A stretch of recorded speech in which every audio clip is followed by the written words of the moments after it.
মতুয়াগড়ে বিজেপিতে ভাঙন। কেন্দ্রীয় প্রতিমন্ত্রী শান্তনু ঠাকুরের পঞ্চায়েত এলাকা থেকে প্রায় 200 পরিবার গেরুয়া পতাকা ছেড়ে তৃণমূলে যোগদান করলেন। বুধবার ঠাকুরনগরের তৃণমূলের প্রতিবাদ মিছিলের মঞ্চে তাদের হাতে দলীয় পতাকা তুলে দেন বনগাঁ সাংগঠনিক জেলা তৃণমূল কংগ্রেসের সভাপতি বিশ্বজিৎ দাস ও দেবাংশু ভট্টাচার্য। বিশ্বজিৎ দাস বলেন, যাদের ভোটে বিজেপি জিতেছিল তাদেরই বিজেপি বেনাগরিক করার চক্রান্ত করেছে। মানুষ বুঝতে পেরেছে মমতা বন্দ্যোপাধ্যায় ছাড়া তাদেরকে কেউ রক্ষা করতে পারবে না। তাই ইছাপুর 2 নম্বর গ্রাম পঞ্চায়েতের কারোলা গ্রাম থেকে 200 পরিবার যোগদান করলেন।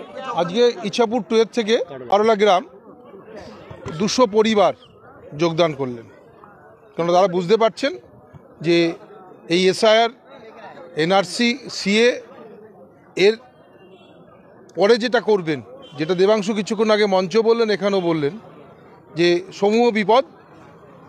বিজেপি আমাদের ভোট নিয়েছেন, তারা বিজেপিকে ভোট দিয়েছেন, অথচ সেই বিজেপি এখান থেকে এই মানুষগুলিকে বেনাগরিক করবার যে চক্রান্ত, ডিটেনশন ক্যাম্পে নিয়ে যাওয়ার চক্রান্ত করছে।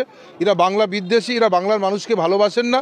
মমতা বন্দ্যোপাধ্যায় ছাড়া তাদের কেউ রক্ষা করতে পারবে না। সারা ভারতবর্ষের মধ্যে একমাত্র মমতা বন্দ্যোপাধ্যায় বলেছেন যে আমি আছি আপনাদের পাশে, আপনাদের কোনো চিন্তা নেই, ভয় নেই, আমি যতক্ষণ বেঁচে আছি আপনাদের কেউ বেনাগরিক করতে পারবে না। বিজেপি ছেড়ে তৃণমূলে যোগদান করে বিজেপিকে আক্রমণ শুনিয়েছেন সদ্য তৃণমূলে যোগ দেওয়া কর্মীরা। আমরা বিজেপি করতাম, বিজেপির থেকে আজ তৃণমূলে যোগদান করলাম। আমাদের যে মাননীয় মুখ্যমন্ত্রী, ওনার যে উন্নয়ন আর আমাদের মতো খেটে খাওয়া মানুষের প্রতি ওনার যে ভালোবাসা, উনি যে প্রতিশ্রুতি দেয় সেটা উনি রক্ষা করে, যার জন্য আজকে আমরা ওনার দলে আসলাম।